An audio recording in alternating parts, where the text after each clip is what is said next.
What is happening? Welcome to the Plus Pitch Podcast, the more pitching podcast from pitcherlist.com. My name is Nick Pollack. Today's August 15th, and yes, we are going to talk about baseball. Happy Friday, everybody. But Thursday, well, the Lords were a-leapin' with Brad Lord.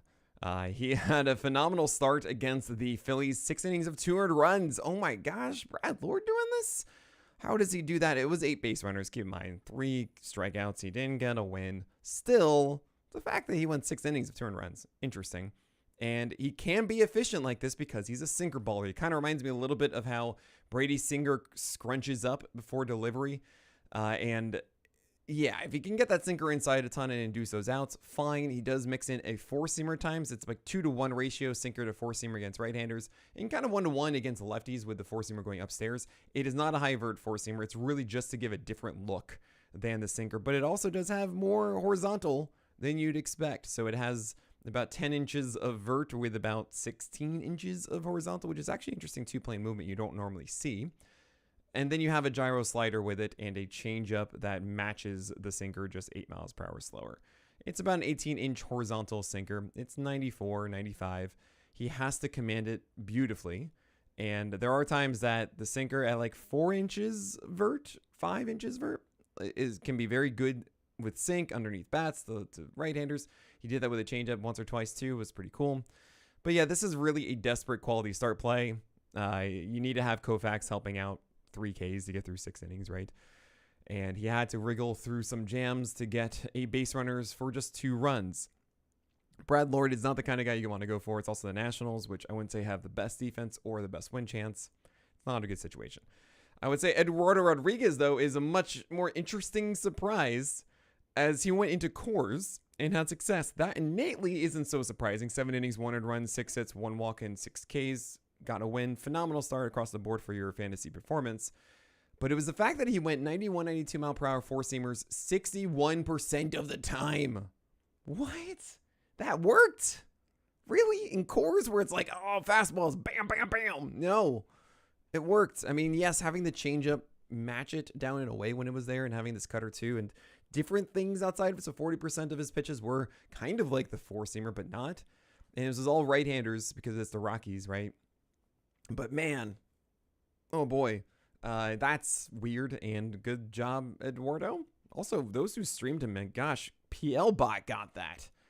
If you don't know what PL Bot is, it's our daily projection system. Also does weekly projections for this current week and the week after. We're also right now working on rest of season projections for next year, where you can import your fantasy teams and we give you your projections daily, weekly, and of course the rest of the season. And so you got to get in on that with PL Pro Yearly. Get 15% off with promo code PODCAST, all capitals PODCAST, at pitcherlist.com/premium. That's 15% off PL Pro Yearly. I think that's over $40 saved, something like that. It's pretty great. Come on in. We are building some incredible things, and this is the #1 way to support us for everything that we do. You also get like an ad-free version of the website and access to our incredible Discord.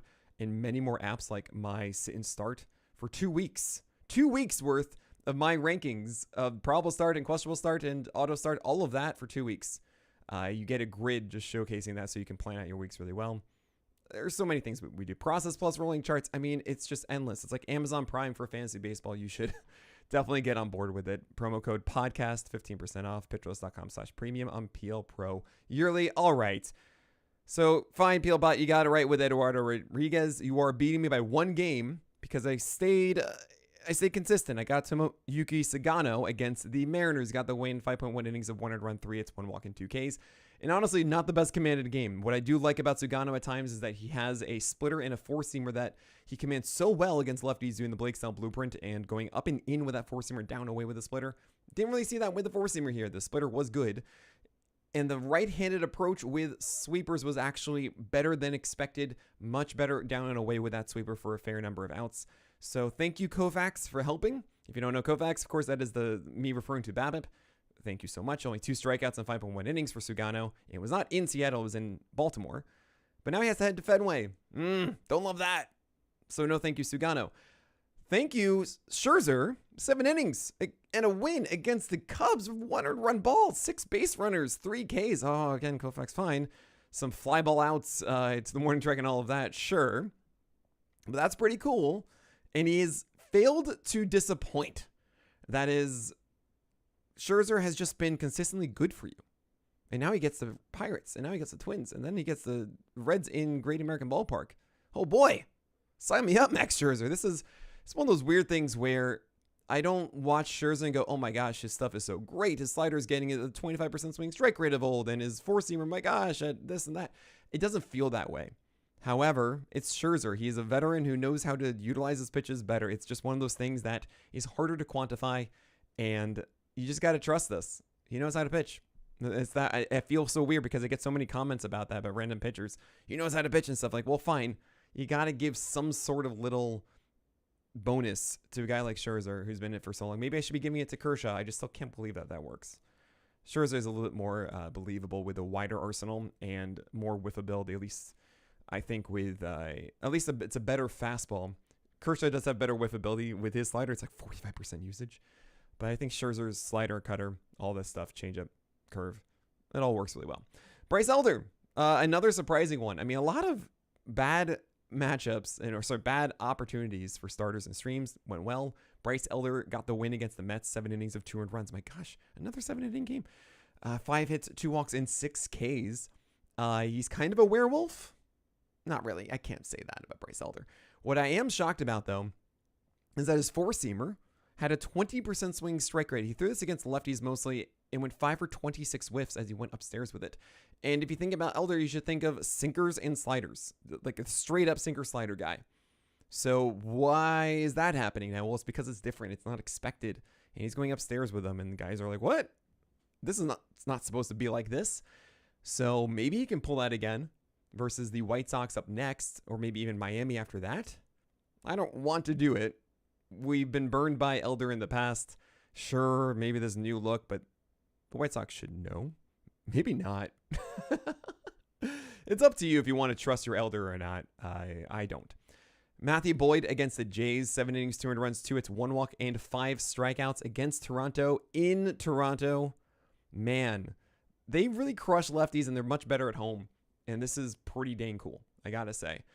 He went 90% four-seamers and changeups to right-handers. And he pretty much only faced right-handers. He faced some lefties, but really it's just that. The slider and the curve are like, whatever. We're not really going to take the next step this year, but it doesn't matter, clearly. The dead-end ball is certainly helping guys like Matthew Boyd, right? It's obviously also helping like Joe Ryan. But these pitchers who are more home run prone than others and otherwise are really good are seeing these great seasons. We're also seeing Nick Pivetta, for example, have a fantastic one. And I will mention, sure, there's like Shane Baz and Ryan Pepio having to deal with George Steinbrenner Field. There's some stuff in Sacramento Verde. Okay, fine with the Athletics. But these other ones, like, okay, Pivetta's in San Diego, and actually that hasn't hurt him as much. Matthew Boyd's been limited by Wrigley a bit. I guess Scherzer in Rogers Center, I guess is fine. I don't know. It is something to note about this season, and I wonder, I mean, guessing how the ball is going to be made and act in the next season is just impossible. However, you should probably not think it's going to be bouncy ball next year, and maybe they stabilize this one, even though this is the most dead-end ball in a while, which makes no sense. Doesn't MLB want home runs? I don't know. Why can't we get answers to this? All right. I'm going to stop rambling about that and move on to, say, Kodai Senga and Tanner Bybee and Skubal and Ober and Luzardo, who all have some interesting things to talk about. We're going to talk about all of them and more after this break. Kodai Senga, 5.2 innings of 2 earned runs, 5 hits, 1 walk, and 7 strikeouts. Is he back? Oh my gosh, he finally had a good start. Kinda, maybe. The Ghost Fork did have 4 strikeouts, but it was a 55% strike rate. Not really the overwhelming, haha, I got you pitch, but really just for strikeouts, fine. How do you get there? 74% strikes on the four-seamer. Nice. 45% on the cutter. Oh no. It did earn outs though. 4 outs in play. The sweeper also earned 3 on its own out of 9 thrown. So fine. We also saw some sinkers in there too and help out a little bit. Okay. It's a step in the right direction because we are seeing those strikeouts on the Ghost Fork. It is also strikes with a four-seamer, cool, but that cutter needs to be a major element of it too. It was thrown about 20 times. It can't really survive at 45% strikes, so thank you, Atlanta, but we're not out of the woods yet. We're just happy to see the Ghost Fort getting whiffs again, so that's cool. You have Tanner Bybee against the Marlins. Got to win, yes, in 200 runs and 5.2 innings, but 5 hits and 4 walks and only 6 whiffs. 21% CSW and 102 pitches for Bybee. Couldn't get through 6 there. He also had 5 strikeouts. It's just, no, this is not Bybee, and I've been waiting so long for Tanner Bybee to figure it out. But yeah, I got to say, guys, it is so frustrating for me individually, because when Tanner Bybee first came up, I was very much like, I'm not in on this.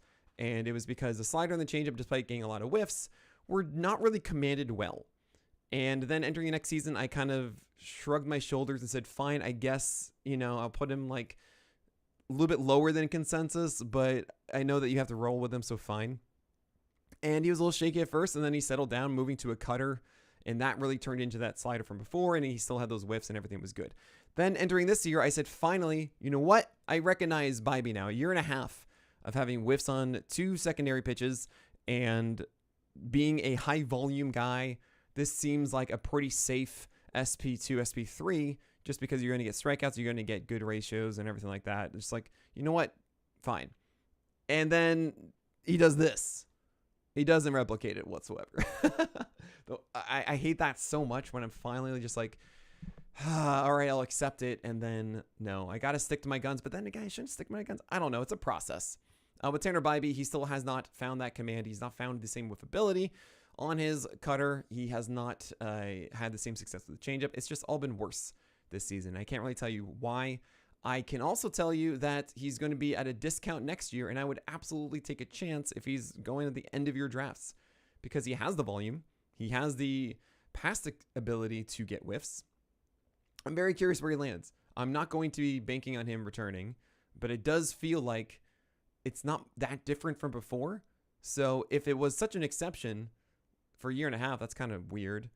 But I don't know. I feel like something's going to change here, and he's going to be better next year. Could be like an Alec Manoah, though. Yeah. Logan Evans against the Orioles. 4 innings, 2 earned runs, 3 hits, 4 walks, and just 1 strikeout. How am I supposed to butter my bread with this? Well, let's be honest. Why is he pitching? Oh, right. The Mariners didn't do anything at the trade deadline. But hey, 2 earned runs. Only 2 earned runs in 4 innings. That's a 4.5 ERA. And they lost the game. And it's just one of those things like, man, you see Martin Perez. I know this is crazy. Martin Perez against the White Sox just returned and looked fine over 3 innings and such. Like, wouldn't you think that Martin Perez would be a little bit better than this?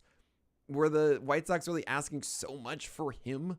They're not going to get a comp pick for him or something. Like, this is the kind of stuff that just boggles my mind. And I can't believe that the Mariners are really seeing Logan Evans as a long-term play, while they really need to win every single game they can at this point. Anyway, Logan Evans, don't trust him. He doesn't get his sinker inside far enough, and he doesn't have enough juice across the arsenal. 4 walks, too. 1 strikeout. Oh, boy. Tarek Skubal. Ace is going to allow 3+ earned runs now in 3 straight games. And keep in mind, he allowed 3 earned runs or more in 6 games prior across 21 starts. He's made 24 starts so far this year.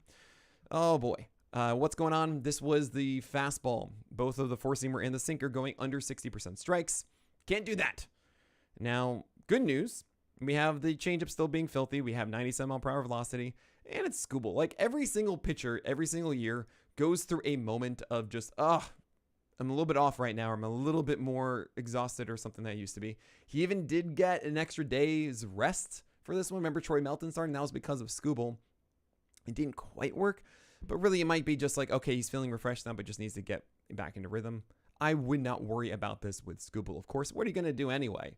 Like, bench him? You can't trade him at this point. You're not going to drop him. Like, you just keep going with Skubal.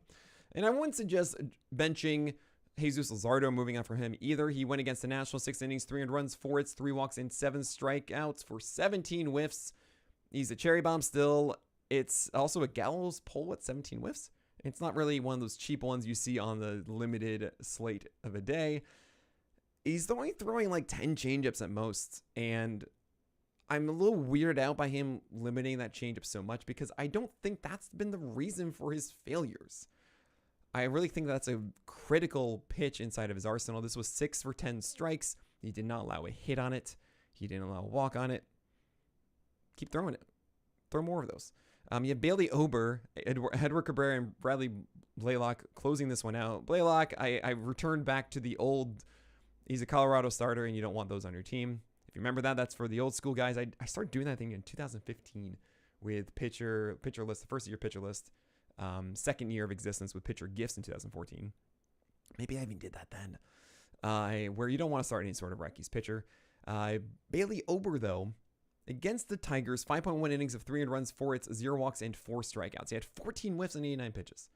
And what are the two things I've really leaned into with Ober this year? Well, I mean, maybe it's 3. 1, four-seamer velocity has to go back up. It needs to be like a 92 as it was last year. That's still an issue. This was 90.3. So already not too excited. Okay. Second thing is changeups. Now, changeup needs to be the big pitch, the one that like really kills it. And I actually did like the one that I saw against lefties in this one. So that feels all right. The exciting thing is that Bailey Ober located his heater upstairs. If you remember, I used to call him Bailey Ober-Rizzi because Jay Rizzi was like a 70% high location four-seamer guy, if not higher. And then Bailey Ober replicated that earlier in his career. Now, last year, he brought that down to about 62% or so, which is still great, but it's not the 70% that really made him who he is. And this year, it's been like 50% or even like 45%. Like, not what we want. However, this one, 15 over 17 four-seamers to lefties were in the upper third or higher. Only 2 of them missed. And then 11 out of 13 against right-handers. And the 2 that he missed with against right-handers are both like middle as opposed to down. This is much better. Much better. And I love seeing that command from Bailey Ober. However, he did allow a home run. And that was to Riley Green on a 1-0, 90-mile-per-hour four-seamer upstairs in middle, but up in the upper, like right at the top of the zone, but middle. And he just launched that thing. So say what you want about that. I think the velocity would help that a little bit. Keep in mind, he is at 7.3 feet of extension, which essentially turns into a 91.5 if it's a 90-mile-per-hour four-seamer. Think about that. It's like a tick and a half. You add about around like 6.5 is average, and then every 0.5 is about a tick. That's kind of how I think about it with extension. So if you're at 6 feet extension, you lose a tick of velocity, of effective velocity. 5.5, you lose 2, and so on and so forth. So Bailey Ober, buddy, you gotta get the velocity back. Like, find a way to do that, but the command is there, and I feel as if this is a step forward, so I kind of want to go with him against the Athletics in Minnesota next time. And last but certainly not least is Edward Cabrera. He's been on such a good run, and he had a golden goal here, 17 West Coast show, the Gallows poll, but 38% CSW. Love that. And guess what? Every single pitch he threw had a 62% strike rate or higher. I've not seen that. That includes the four-seamer. That's amazing.